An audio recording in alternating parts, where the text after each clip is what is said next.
सुनसरीको बरा क्षेत्र नगरपालिका वार्ड नम्बर 11 स्थित मधुवनमा रहेको मेहता टोलका किसान हरिलाल मेहताको घरमा 2082 साल वैशाख 31 गतेका दिन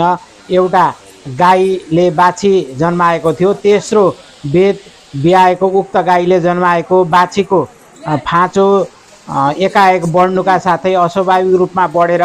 थुनबाट दुध आउन थालिसकेपछि पशु विज्ञानको क्षेत्रमा एउटा दुर्लभ मानिएको घटना र यसै गरी आएर मानिसहरूको लागि आश्चर्यचकित एउटा आश्चर्यजनक घटना पछाडि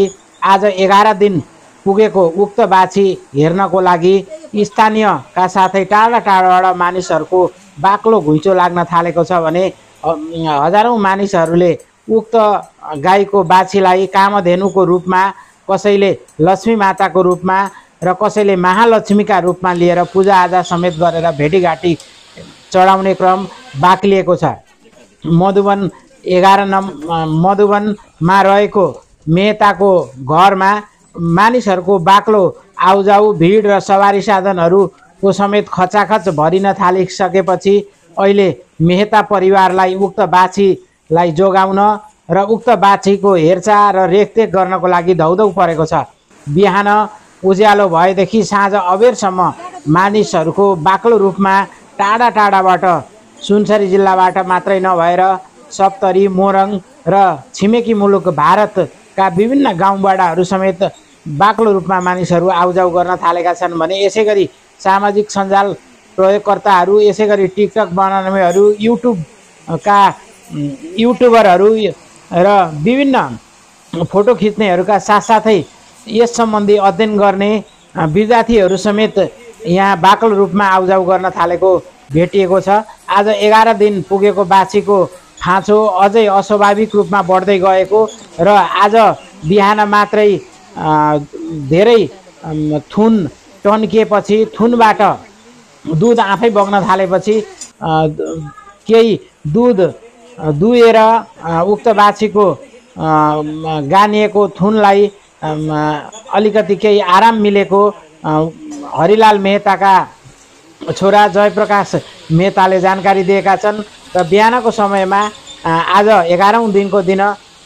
गाईको बाछी बसिरहेको स्थानबाट दुध आफै झर्न थालिसकेपछि एकछिन अलमलमा रहेको मेहता परिवारले पछि उनीहरूले पशु चिकित्सकको सल्लाह अनुसार गाईको बाछीको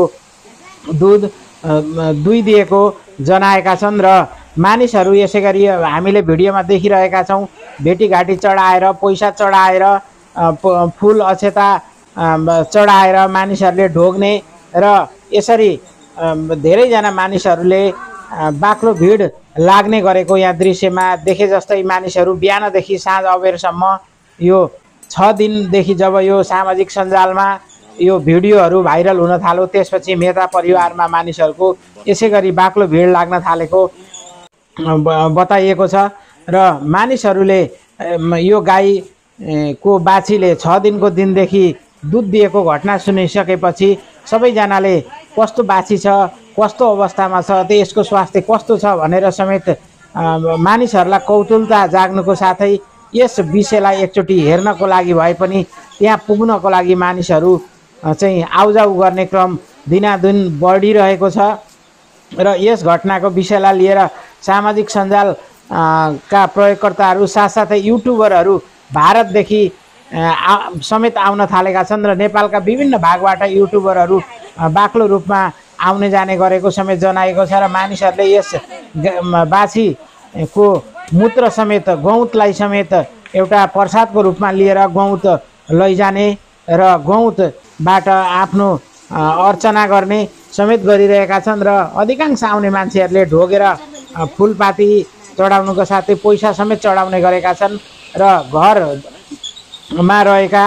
गाईका धनीहरूले पालै पालो मानिसहरूको बाक्लो भिड लाई व्यवस्थापन गर्नको लागि पहरा दिएर समेत आफ्नो गोठमा बसिरहेको अवस्था हामीले त्यहाँ पुग्दाखेरि प्रत्यक्ष रूपमा देखिएको थियो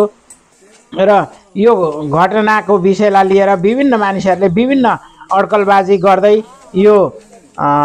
मुख्य गरी पशु विज्ञानको क्षेत्रमा रहेका अध्येताहरूले, अध्ययन अनुसन्धान गर्ने विज्ञहरूले चाहिँ यो दुध किन यसरी 6 दिनको बाछीको दुध थुनबाट आयो र यसरी अस्वाभाविक रूपमा फाँचो किन बढ्यो भन्ने कुरामा चाहिँ अध्ययन गरेर यसको निष्कर्ष निकाल्नुपर्ने कुराहरू समेत मानिसहरूले बताउन थालेका छन् भने यो माउ र बाछी अहिले पूर्ण रूपमा स्वस्थ रहेको र स्वस्थ रहेको माउ र बाछीहरूमा कुनै पनि समस्या नदेखिएको भेटेरिनरी अस्पताल तथा पशु सेवा केन्द्र सुनसरी इनरुवाका सहायक पशु चिकित्सक चिनेश्वर मेहताले समेत बताएका छन्।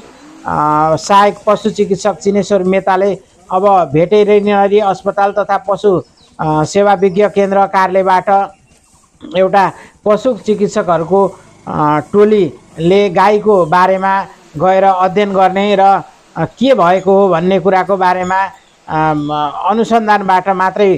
पत्ता लाग्ने भएकाले एउटा विज्ञ टोली आउँदै गरेको र विज्ञ टोलीले अध्ययन गरिसकेपछि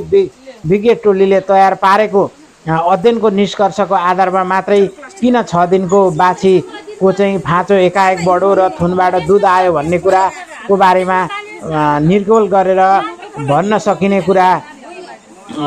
जनाएका छन्। र मुख्य गरी अहिले यो बाछीको चर्चा भए सँगसँगै विभिन्न स्थानबाट आएका स्थानीयहरूले समेत यो बाछीले दुध दिएको हेर्नको लागि चाहिँ मानिसहरू व्यग्र प्रतीक्षामा छन् भने गाई धनी रहेका हरिलाल मेहताका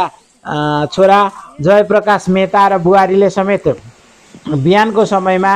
आज दुध दिएको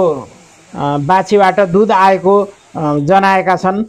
तर टाढा टाढाबाट आएका मानिसहरूले भने प्रत्यक्ष रूपमा बाछीले दुध दिएको दृश्य हेर्न पाएका छैनन् र आज मात्रै केही युट्युबरहरूले सो दृश्यलाई प्रत्यक्ष रूपमा बाछीको थुनबाट दुध आइरहेको दृश्य देख्न पाएका थिए र स्थानीयहरूले समेत आसपासका छरछिमेकीहरूले भने बाछीको थुनबाट दुध आइरहेको दृश्य देखेको उनीहरूले भेटको क्रममा जनाएका छन्। केही किसानहरूले आफूहरूले गाई पाल्ने क्रममा आजसम्म यस्तो घटना नदेखेको र लोकल गाईको फाँचो जस्तै यो सानो बाछीको फाँचो यत्रो ठुलो भएर बढ्नु र लोकल गाईको थुन जस्तै यो सानो बाछीको थुन बढ्नुलाई एउटा आश्चर्य र अचम्मित घटना समेत भएको किसानले जनाएका छन्।